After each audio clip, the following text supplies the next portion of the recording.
Today I am going to show you how to use KRITA to create wallpaper images for your smartphone.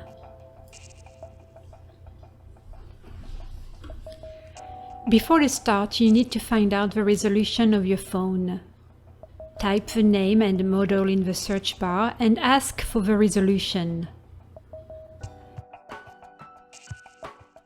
Now that you have the information you need, you can copy it on a sticky note if you want.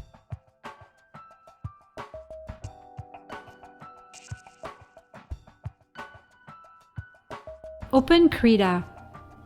Open a new file. We are going to create a new document with the information we found earlier.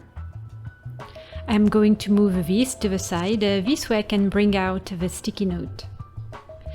Enter 1080 in the width and enter 2220 in the height. The resolution will be 441.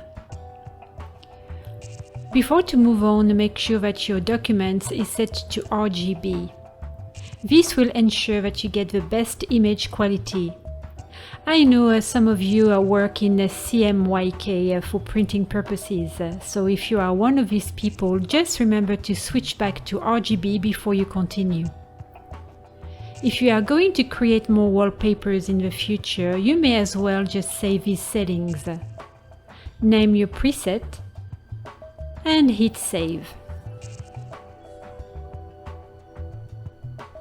You have many options here. You can create a new painting from scratch. I'm just going to put something together very quickly.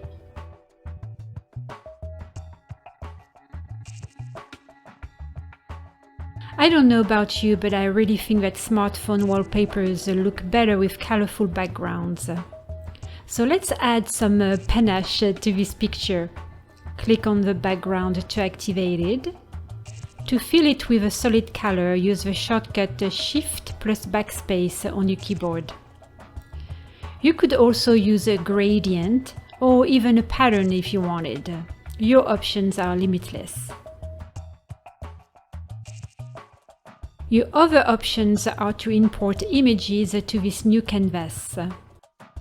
As a reminder to import images, go to Layer, move down to Import Export, and select Import Layer.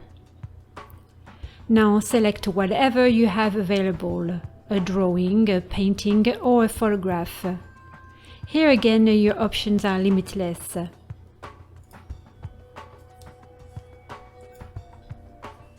You can move and center your image if you want. Don't forget that there are plenty of tools in KRITA to help you make your creation more interesting. To match the canvas background color with the background of the image, click on the background layer first to activate it. Now click on the freehand brush icon. Using the Ctrl key on your keyboard, pick the color you need. Just like earlier, use the shortcut Shift plus Backspace to fill the layer with a new color. Don't be afraid to add more to your images. I am going to add my chibi geisha that I created a while ago for an older tutorial. Using the Move tool, position your character. Remember, your phone comes with many applications, so try to find the best placement possible. Now save your image as a JPEG format.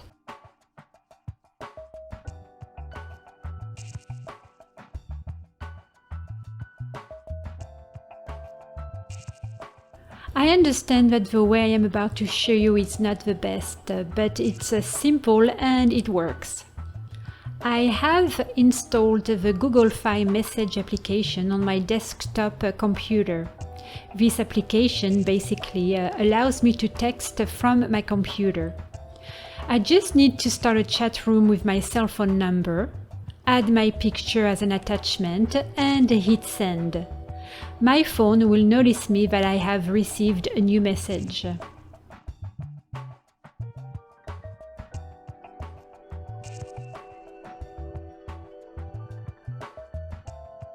So get to your phone and open your text. Click on the image to open it.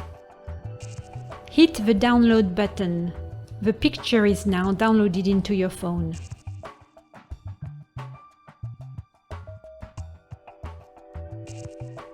On the home screen, touch and hold an empty space. Tap Wallpaper and Style. Tap Change Wallpaper. To find the image we just downloaded, choose the folder called My Photos. Tap Messages. Messages is a folder that contains all the images you decided to keep from the text you received or sent. Now you should know that only downloaded images will appear in this folder. Tap on the image to activate it.